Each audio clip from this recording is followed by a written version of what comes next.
السلام عليكم ورحمة الله وبركاته. كيف حالكم شباب؟ ان شاء الله تكونوا بخير. اليوم جايب لكم جلتش في جي تي اف في، مكان سري، يعني معمل، يعني معمل سري في جي تي اف في. طبعا هالمكان هو هون، بس ما انتوا عارفين يعني المكان ما موجود في اليوتيوب، ممكن تلاقوه بالاجنبي بس انا يعني ما شفته. بس انا جربت شيء هاي الطريقة، لقيته انا في المود منيو. اول شي لقيته في المود منيو، يعني من هات الخيال تليبولت. وبعد كده اخترت هامن لاب. لقيت نفسي اني جوا المكان ده، فقلت احاول ادخل، وقعدت يعني احاول ادخل فيه، ولحد يعني ما اكتشفت طريقة ادخل بيه. راح اوريكم المكان ثواني. راح اوريهولكم. اول شي لازم يعني نطلع في الحتة هاي. ثواني، راح اوريكم مكان هو بالظبط جنب البحر. نقعد نمشي نجري، هتلاقوا هاي الحتة يعني هتحدد أماكن عربيات وجراجات، حاجات سهلة. وبدأ بعد كده نطلع على السلم، وبعد هيك بدنا نقعد نجري ناحية الشمال. نقعد نجري. ليش أنا أصلا من زميلي؟ والله أنا ما يعني. بعد كده راح نجري على السليم، نطلع على أعلى قمة المكان. طبعا ممكن تطلعوا بطيارة، يعني مو لازم انكم تطلعوها بهاي الطريقة، بس هاي الطريقة يعني عادية. بعد كده راح نجري هون، هحاول يعني ثواني. بعرف كأننا في السلم ماشي اهو.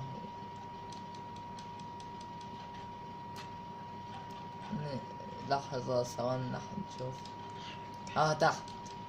ننزل تحت. بدنا ننزل تحت، وبعد كده راح نقف في هذا المكان، بالظبط كده.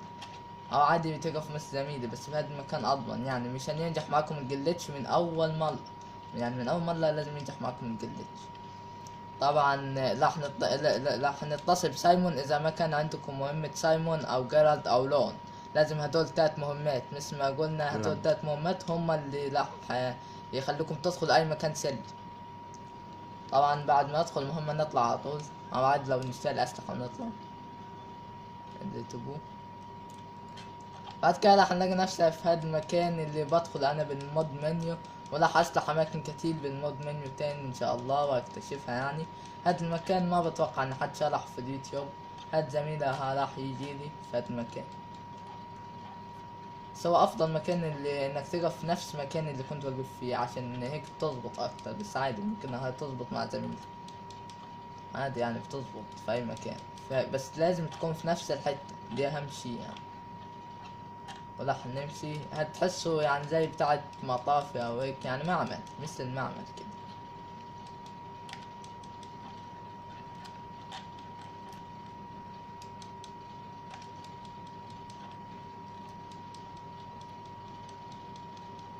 هاد يعني مثل حتة مطافي، مثل ما يعني مختبط كده، مثل مختبط السر في اللعب.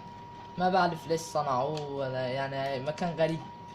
هاد مكان غريب وفيه اسانسيرات، يعني حاجات غريبة. هاد مكان ما بعرف ليش صنعوه في اللعب. استنى زميلي سوا. هاد يعني شايفين مثل هاي الأجهزة والحاجات دي. يعني مكان غريب جدا. أنا بقدر أدخل هاي الأجهزة، يعني عادي ممكن أدخل، بس انتوا ما بتقدروا تدخلوا هيك. ثواني راح أحاول. وما دخل معي، ما ظبط. هو في أماكن بتظبط معي بتقدر تدخل، لكن في أماكن ما بتظبط معي.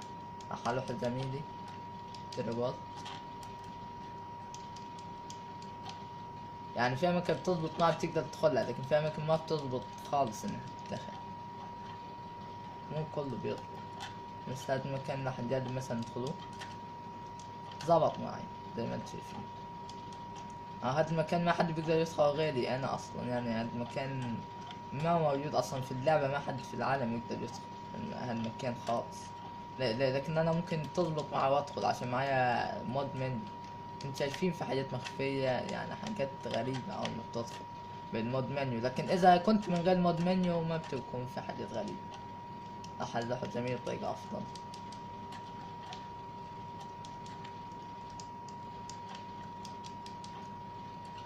ادي يعني مكان غريب انا شفته بالمود منيو، قلت يعني راح اشوف طريقة تدخل دي، يعني طريقة بجلد او لون او كده، فقعدت اطلع على يعني اعلى حتت فيه لحد ما اكتشفت هاي الطريقة، عرفتها يعني.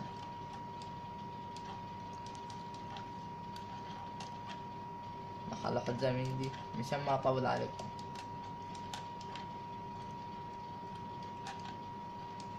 بس مكان غريب، بس يعني مكان كتير غريب كتير، شي يعني غريب كتير. آه.